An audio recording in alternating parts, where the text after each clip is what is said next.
Doctor साहब आपसे हम अगला सवाल करते हैं कि क्या पढ़ने वाले बच्चों को जो ग्रेजुएशन में अपना एडमिशन करवाते हैं, क्या उनको राजनीति करनी चाहिए या पूर्ण रूप से उनको पढ़ाई की तरफ अपना करियर ले जाना चाहिए?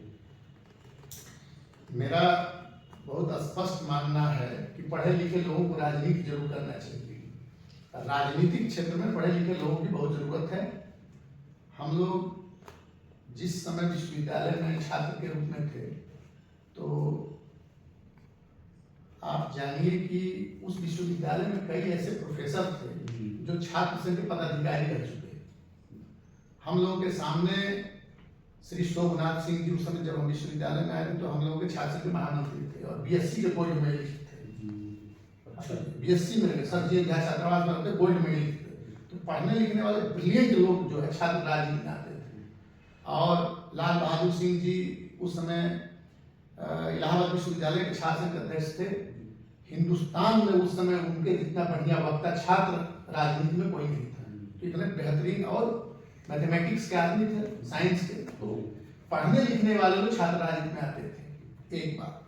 और राजनीति में जिन्होंने बड़ी प्रतिष्ठा अर्जित करी थी, आप इलाहाबाद विश्वविद्यालय का, चूंकि मैं संदर्भ दूंगा क्योंकि उस मदन लाल खुराना जी, डॉक्टर शंकर दयाल शर्मा जी, श्री अर्जुन सिंह जी, ये आदरणीय हमारे स्वर्गीय पूर्व प्रधानमंत्री श्रीमान श्री चंद्रशेखर जी, तो ये तमाम ऐसे बहुत सारे लोग रहे हैं अनगिनत।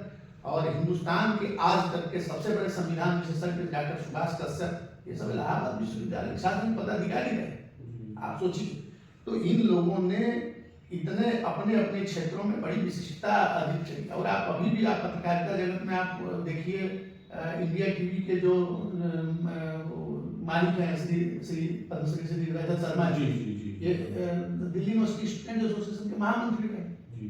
तो आप पढ़ने लिखने वाले लोग जिस भी क्षेत्र में जाएंगे कमाल करेंगे। तो राजनीतिक क्षेत्र में पढ़ने के लिए तो साजिश है, ये तो साजिश है। आजकल के वंशवादी और ये परिवारवादी जो राजनीतिक घराने हैं, ये षड्यंत्र करते हैं कि पढ़ने लिखने वाले लोग ना, या छात्र संघ का चुनाव ना। अब छात्र संघ का चुनाव होगा तो छात्र राजनीति से कोई छात्र संघ अध्यक्ष बनेगा तो उनके लड़के और उनके घर के रिश्तेदारों का एक टिकट खा जाएगा। तो ये परिवारवादी राजनीतिक दलों की एक साजिश रही है कि महाविद्यालयों में या विश्वविद्यालयों में छात्र संघ न आने दिया जाए। लेकिन मैं बिल्कुल मानता हूं कि विद्यार्थियों को पढ़ाई बढ़िया से करनी चाहिए और बढ़िया से पढ़ाई करके छात्र राजनीति भी करनी चाहिए, जो छात्रों के हित के लिए हो और समाज के हित के लिए हो और राष्ट्र के हित के लिए हो। अगर ये लाइन है बच्चों की तो वो तो कमाल करेंगे। और ऐसे लोगों को जरूर छात्र राजनीति करनी चाहिए, छात्र राजनीति में आनी चाहिए। इस समय वर्तमान समय में अपने देश में एक बहुत बड़ा संगठन है हिंदुओं का, आरएसएस, उस पर आपकी क्या राय है? राष्ट्रीय स्वयं सेवक संघ विश्व का सबसे बड़ा, जान लीजिए कि अनुशासित और एक सांस्कृतिक संगठन है। और हम सब लोग उसको करीब से उसको जानते हैं। मैं सौभाग्यशाली हूँ कि मैं राष्ट्रीय स्वयं सेवक संघ का एक स्वयं सेवक रहा हूँ। और उसमें व्यक्तित्व का जो एक जिसको कहा जाता है ना कि एक व्यक्ति को कैसा होना चाहिए, व्यक्ति निर्माण की कार्यशाला है। मनोज जी, कभी आप संघ की शाखा में जाइए और कभी संघ के कार्यक्रमों में आप भाग लेकर के देखिए, तो आपको लगता है कि जितना हमने महाविद्यालय में या विश्वविद्यालय में या अन्य जगहों पर पढ़ा है, उससे ज्यादा जो जीवन की सिखलाई है वो इन संघ के कार्यक्रमों में और संघ की शाखा में मिलती है। तो ये तो राष्ट्र के समाज व्यक्ति निर्माण, समाज निर्माण और राष्ट्र निर्माण, ये इनका क्रम है। इसी और इससे जो है व्यक्ति मजबूत होगा, फिर समाज मजबूत होगा, फिर हमारा राष्ट्र मजबूत होगा। तो इस ध्येय को लेकर के चलता है। तो ये बड़ा बढ़िया आपने प्रश्न पूछा। और इसका बहुत बड़ा जो आज का हम लोगों का भारत है, उसमें उसको सशक्त बनाने में, समर्थ बनाने में और यहाँ तक ले आने में राष्ट्रीय स्वयं सेवक संघ की बहुत बड़ी भूमिका है। मैं एक और प्रश्न आपसे पूछता हूँ कि अभी तक आप जो है इलाहाबाद विश्वविद्यालय के छात्र हैं, वहाँ आपने 3 वर्ष तक पढ़ाया भी है, तो उसका क्या अनुभव रहा आपका? विश्वविद्यालय में देखिए पढ़ाने का अनुभव, मैं ये तो नहीं कहूँगा कि अपने गुरुओं के सानिध्य में हम लोगों ने पढ़ाया। भाई जब मैं तुरंत ही पढ़ के आया था, एमए मैंने किया था और एमए करने के बाद जेआरएफ जब हो गया तो हमारे विभागाध्यक्ष प्रोफेसर सुनील सिंह जी का था कि भाई अगर आप स्कॉलरशिप ले रहे हो, शोध कर रहे हो, तो पढ़ाना है। जी जी। तो अंदर से बड़ा अच्छा लगता है कि आपके जीवन में ध्येय रखा कि हमको टीचर बनना है और अपने गुरुओं के मार्गदर्शन में आपको वहीं पर पढ़ाना मिल जाए, और वो भी इलाहाबाद विश्वविद्यालय जैसे शिक्षा के क्षेत्र में इतना बड़े मंच पर, तो अंदर बड़ा अंदर से खुशी हुई, और थोड़ा सा मर्यादित और अनुशासित भी रहता था क्योंकि गुरुओं के मार्गदर्शन में हम लोग पढ़ा रहे थे। तो बहुत अच्छा अनुभव वहाँ का रहा, और उसका ये परिणाम हुआ कि भविष्य में जब हमारी नियुक्ति अस्थायी रूप से आयोग के माध्यम से हुई थी, तो वो जो अंदर का आपका जो रहता है कि कैसे पढ़ाएं, या पहली बार किसी दूसरे छात्र क्लास में जा करके, तो वो झिझक जो है वो खत्म हो गई थी, और आज तक हम लोग सहज रूप में, सरल रूप में बच्चों का मार्गदर्शन करते हैं। तो ठीक रहा, बहुत अच्छा रहा उसमें। अभी एक केंद्र सरकार द्वारा एक कानून लाया गया था जिसपे उच्चतम न्यायालय ने रोक लगा दी है, यूजीसी कानून, इस पे आप क्या कहेंगे, और इस पे उच्च शिक्षा ग्रहण करने वाले छात्रों के भविष्य पे जो असर पड़ता है उस पे आपकी क्या राय है? अभी 2 महीना पहले जो है विश्वविद्यालय अनुदान आयोग ने जो उच्च शिक्षण संस्थान है उसमें पढ़ने वाले विद्यार्थियों के लिए, या कहीं परिसर में अनुशासन और जो बच्चों के बीच की कुछ समस्याओं को लेकर के एक उन्होंने नोटिफिकेशन जारी किया था, और पूरे भारत भर में उसका लागू होना था। तो हम एज ए मतलब संस्था के प्रमुख के नाते, प्राचार्य के नाते, वो अगर आता कोई कानून तो हम लोग उसको जरूर लागू करते हैं, लेकिन उसमें कुछ आपत्तियां थी। उस आपत्तियों को लेकर के अलग अलग जो हम लोग का उचित प्लेटफॉर्म होता है उसके माध्यम से हम लोगों ने भी कहा, अन्य संगठनों ने भी लोगों ने कहा होगा, तो उस पर माननीय सुप्रीम कोर्ट ने उस पर स्टे लगा रखा, तो उस पर अभी कोई बात करना उचित नहीं होगा। विश्वविद्यालय अनुदान आयोग भविष्य में अगर कोई और जारी करेगा तो हम लोग उसके अंग होने के नाते उसको लागू करेंगे, देखेंगे। आप 2021 में यहाँ प्राचार्य की जिम्मेदारी संभाले, और आज आपको 4.5 साल का समय लगभग बीत गया है। इन 4.5 सालों में आपके समय में कॉलेज में क्या उपलब्धि हासिल की? इन 4.5 साल में जब मैं आया था, तो उसके बाद जो है हमने आपको भी एक प्रश्न के जवाब मैंने बताया था कि पहले राष्ट्रीय सेवा योजना की यहाँ 2 इकाइयाँ थी, हमने उसको 4 इकाई कराया। रोवर्स रेंजर्स की नई इकाई हम लोगों ने स्थापित कराई। मेरे आने के बाद इसके पहले इस महाविद्यालय में कभी भी राष्ट्रीय स्तर का सेमिनार नहीं हुआ। यहाँ पर ICSSR जो है भारत सरकार के द्वारा अनुदानित ICSSR का मैंने यहाँ राष्ट्रीय स्तर का सेमिनार कराया, और इस महाविद्यालय को 2 बड़े प्रोजेक्ट मिले, एक भारत सरकार का मिला, एक उत्तर प्रदेश सरकार का मिला। पाठ्यक्रमों में हम लोगों ने BA जो BSc हमारे यहाँ पाठ्यक्रम है उसकी अस्थायी संबद्धता, हमारे कार्यकाल में हम लोगों ने अस्थायी संबद्धता कराया। फिर PG लेवल पे हमने गृह विज्ञान में PG का पाठ्यक्रम हमारे यहाँ 2 साल से शुरू हो गया है। BA में हम लोगों ने 1-2 विषय और नए जोड़े हैं। तो इस तरह की चीजें हम लोगों ने करी है, और डिजिटलाइजेशन के काम जो है हमारे महाविद्यालय में, और डिजिटलाइजेशन का काम जो है विद्यार्थियों का भी, और जो यहाँ के जितने फैकल्टी मेंबर हैं सबका हम लोगों ने, वो भी हमारे अंतिम दौर में है। यहाँ विश्वविद्यालय में पिछले 10 वर्ष से पुस्तकालय बंद था, पुस्तकालय नहीं था। आप लोग यहाँ के छात्र रहे होंगे, जानते हैं। तो पुस्तकालय को हमने यहाँ बड़ा उच्चीकृत किया, बड़ा प्रॉपर तरीके से चल रहा है, और हमारे यहाँ बहुत अच्छी किताबें और भरपूर किताबें हैं। तो पुस्तकालय का काम सुचारू रूप से कराया है हम लोगों ने।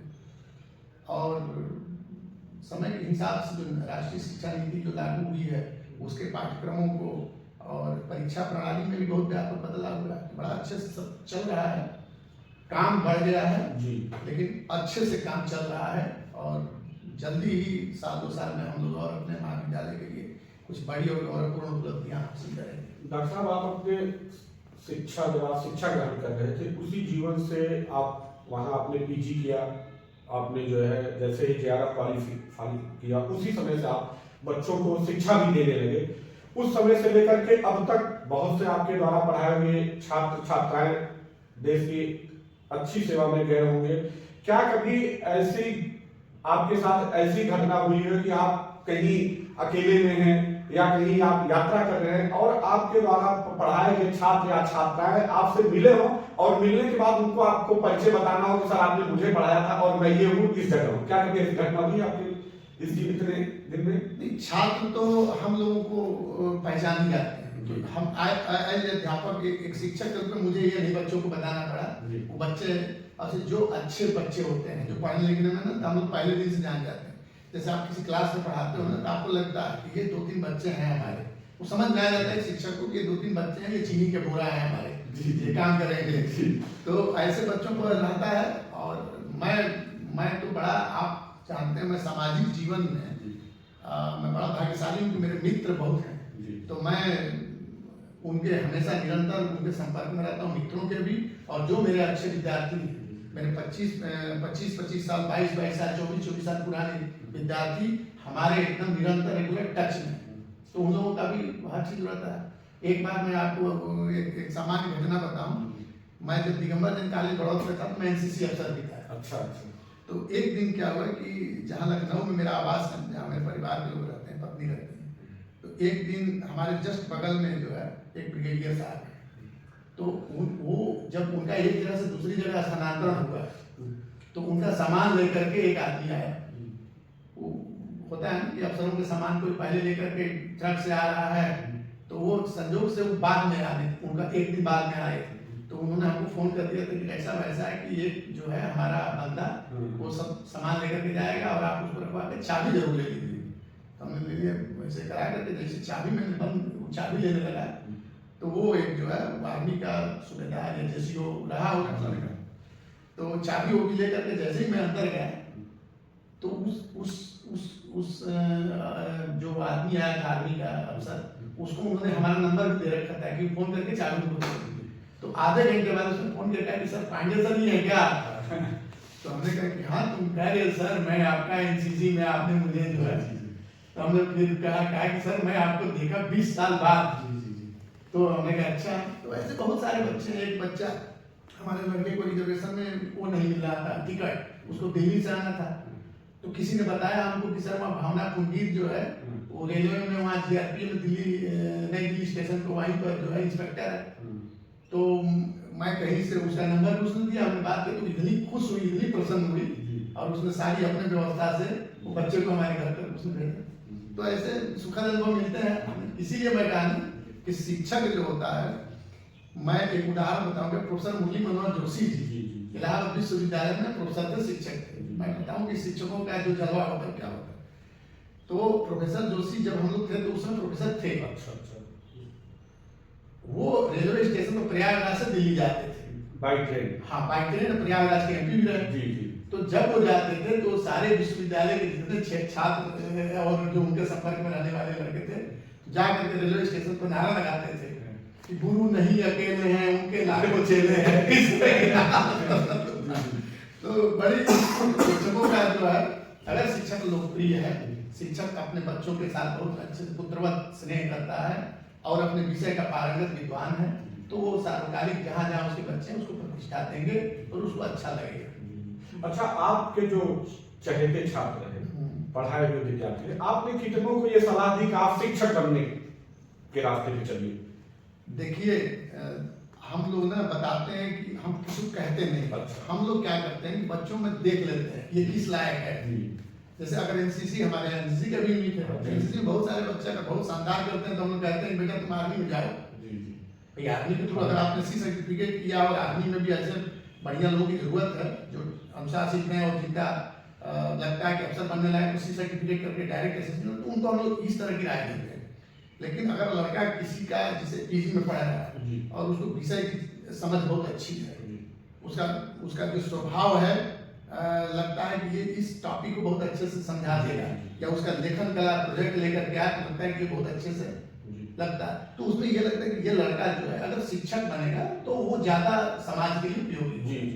इसी तरीके से बहुत बच्चे ऐसे होते हैं जो स्मार्ट बहुत होते हैं, उनके पास ऐसे तो वो लगता है कि निर्णय लेने की क्षमता है या उनका व्यक्तित्व ऐसा रहता है तो लगता है कि सिविल सर्विस में जाएगा। तो आप शिक्षक जब बच्चों के साथ बड़ा इंटरेक्ट करेगा ना तो वो समझ जाता है कि इस बच्चे के अंदर कौन सा मटेरियल है, किस चीज को इसको तराशने की और निकालने की जरूरत है। तो इस पर हम इसी तरीके पर हम लोग काम करते हैं। आप लंबे समय से जुड़े हुए हैं, लंबे समय से क्षेत्र में कार्य कर रहे हैं, क्या कभी आपके सामने कोई ऐसा विद्यार्थी आया है जो आर्थिक रूप से कमजोर रहा हो और वो शिक्षा ग्रहण करना चाहता हो, तो आपके द्वारा उसको उस क्षेत्र में मदद की गई है? क्या ऐसी कभी घटना हुई है आपके? ऐसे बहुत सारे विद्यार्थी हर साल आते हैं। 2 साल का जरा सा नाम बताना इसलिए नहीं ठीक हाँ, होगा जी। कि हर बच्चों का अपना एक आत्मसम्मान है, लेकिन भाई ऐसा है कि हम लोग भी सामान्य पृष्ठभूमि से आए, जी, जी। हम लोग भी नहीं आए। हम लोगों को भी जब विश्वविद्यालय में आए और या छात्रावास में रहने लगे तो हमारे बड़े अच्छे सीनियर लोग थे, सीनियरों ने बहुत मदद करी। कई बार ऐसे होते थे कि पैसा पिताजी मंगियाड़ा के जमाने के थे हम लोग, तो पिताजी मंगियाड़ा भेजने में नहीं आए। बहुत लोग थे 5 रुपया 10 रुपया दे देते थे, एक दिन में काम चल जाता था। तो सीनियरों ने ऐसा बहुत किया, अपने नोट्स दे देते थे, अपनी किताब देते थे, तो बहुत सारी चीज तो हम लोगों को वो चीज मिली थी। और मैं जो बड़ौद में भी था, मैं बागपत में था, मैं नाम नहीं लूंगा, हमारे एक शिष्य हैं बड़े उच्च पदों पर गए ऐसा कभी वर्तमान में, उसके घर का वातावरण ऐसा था, उसके घर में कोई पढ़ा लिखा नहीं था।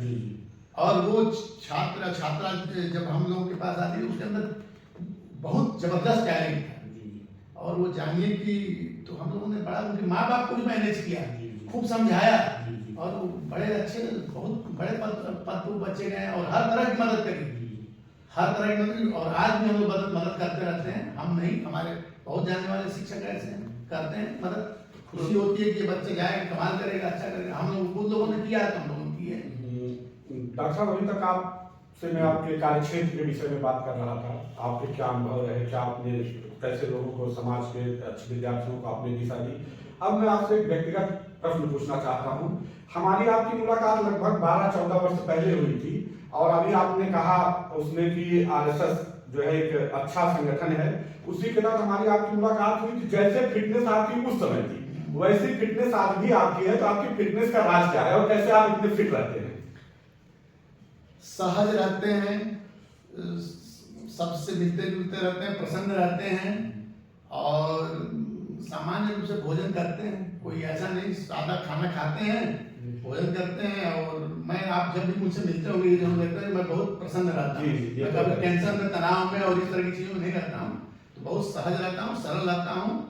और कभी कभी विद्यार्थियों को भी लगता है कि सर बड़े बहुत मतलब फिट नहीं, देख के डर जाते हैं कि इस तरह के हैं। तो बच्चों को भी वो तत्कालिक रहता है, सेकंडों में रहता है। कभी कभी किसी को धमका दिए, डांट दिए, लगता है कि नहीं पीट देंगे या इस तरह का, तो वो भी ऐसा नहीं रहता। 2 सेकंड 5 सेकंड के लिए रहता है, उनको समझाने के हिसाब से रहता है। और मैं निरंतर प्रतिदिन, लोग कहते हैं भाई अब आप लोग सब लोग सुबह जगिए और सुबह योगाभ्यास करिए। मैं पता नहीं इसको कैसे लोग लेंगे, मैं सुबह वाला काम तो नहीं कर पाता। अच्छा। लेकिन रोज रात में मैं प्रतिदिन शाम को 7:30 से लेकर के 7 से लेकर के 9 के बीच में मैं आधा घंटा कम से कम बढ़िया एक्सरसाइज करता हूँ 40 मिनट, और 1-1.5 घंटा में बैडमिंटन का नियमित खिलाड़ी हूँ। ये मतलब आप ये जानिए कि जब मैं 1993 में विश्वविद्यालय में मैं पहली बार ये फर्स्ट ईयर में तो हॉस्टल में आया, तब से ये अनवरत क्रम मेरा चल रहा है।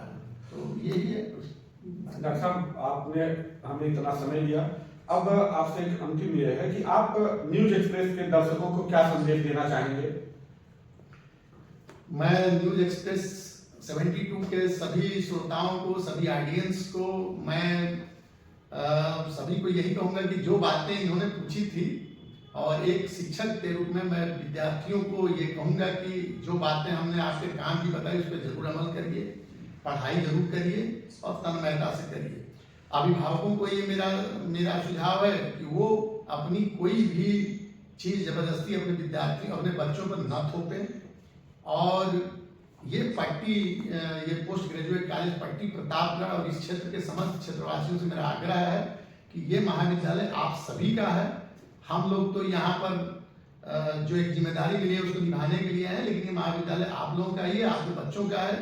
अगर इस महाविद्यालय की प्रतिष्ठा बढ़ाने में, इसमें कुछ और चीज अच्छी हो सके, उसके लिए अगर आप लोग कोई सलाह देते हैं तो आप महाविद्यालय में कभी भी बेझिझक आइए, और आप लोगों का परामर्श, आप लोगों का सलाह, आप लोगों का दिया मार्गदर्शन इस महाविद्यालय को आगे लेकर के जाएगा, और हम लोगों को अच्छा से अच्छा काम करने के लिए और ठीक ढंग से प्रेरित करेगा।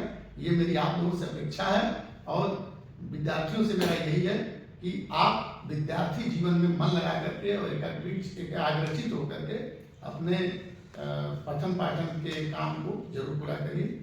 बहुत बहुत धन्यवाद। न्यूज एक्सप्रेस के सभी 72 के सभी दर्शकों को। धन्यवाद डॉक्टर साहब, आपने इतना समय दिया। जिन साथियों ने इस चैनल को लाइक सब्सक्राइब ना किया हो वो जल्दी जल्दी लाइक करें, सब्सक्राइब करें, कमेंट करें। धन्यवाद।